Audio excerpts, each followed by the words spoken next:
Cub Cadet is made in America and also in Europe. It's one of the biggest brands in America of lawnmowers. This is the LT2. It's hydrostatic drive, which means you have the pedal here to drive to go forward, and this pedal here goes backwards.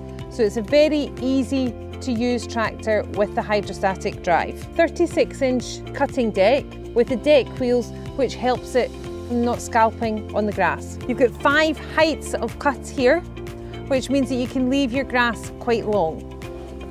You also have a large grass box at the back here, which is easy to empty by just pulling this up, reversing and tipping. The LT range is an excellent lawnmower for small to medium-sized gardens.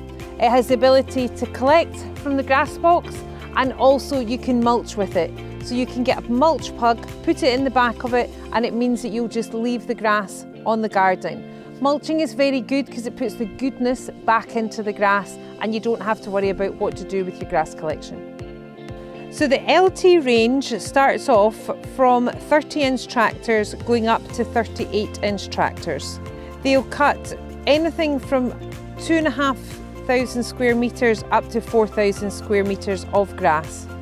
They have a steel frame, so it's very robust and is powder coated for added durability. The LT range either comes with collection system, or also it has a dedicated side discharge non-collection system as well. So these models on the LT range have either a 2-in-1 or 3-in-1 options for collection.